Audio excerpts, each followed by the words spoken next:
બેન ખાડિયામાં BJP Khadia win હતું છે અને ભવિષ્યમાં પણ રહેવાનું છે. મને પૂરો વિશ્વાસ છે ખાડિયાની જનતાએ ક્યારેય ભાજપને નકારો આપ્યો નથી અને આપશે પણ નહીં. આ વખતે અમે જીત્યા છે એવી રીતે ફરી પણ જીતીશું અને અમે એવા કામો કરીશું કે જે પૂર્વ કાઉન્સિલરો કરીને ગયા છે એ અધૂરા કામો પૂરા કરીશું અને જીતનો ધ્વજ સદાય લહેરાતો રહેશે ખાડિયામાં ભાજપનો, એવું અમે કામો કરીશું. શું કહેશો તમે?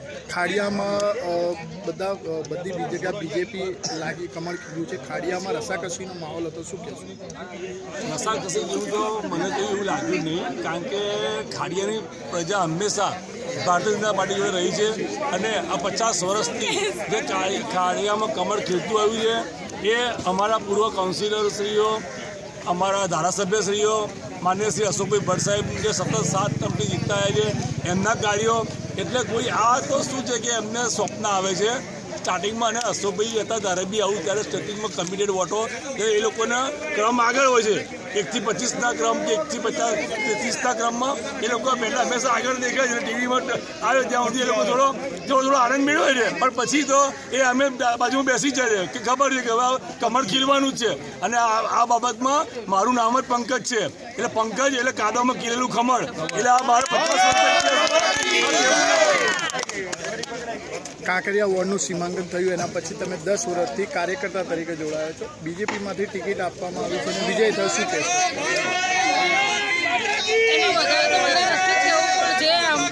ખાડિયા વોર્ડના પૂર્વ કાઉન્સિલરો જે હતા એ લોકો જોડે સાથે રહીને બી મેં કામ કરેલું હતું અને હવે બી જે મારી જવાબદારીમાં આવશે એ બધું હું કામ કરીશ.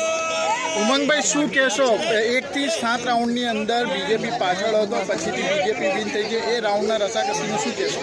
પહેલા જ રાઉન્ડથી અમને વિશ્વાસ હતો કે ભારતીય જનતા પાર્ટીની જીત થવાની છે, પણ જેવી રીતે અમારા સાથી ઉમેદવાર અને સાથી વિજેતા પંકજભાઈએ કીધું એમ કે ભાઈ અમારી જીત નિશ્ચિત હતી એવી અમને ખબર જ હતી, પણ જે શરૂઆતમાં એમના બૂથો નીકળ્યા અને એમાં કોંગ્રેસના કમિટેડ મતો નીકળ્યા, એમાં કોઈ નવાઈ નથી, જે દર વખત ઇલેક્શનમાં નીકળે જ છે.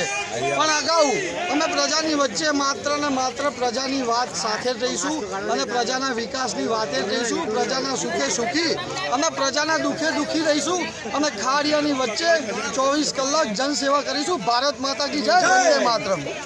લીડ 1000 થી 1500 વચ્ચેની રહી છે, ઓછું માર્જિન રહ્યું છે, શું કહેશો? 4,500 મતથી જંગી લીડથી ભારતીય જનતા પાર્ટીના 4 કમળ ખીલ્યા છે. આપની સાથે આંકડા મેળવી લેજો અને પછી અમને કહેજો ભારત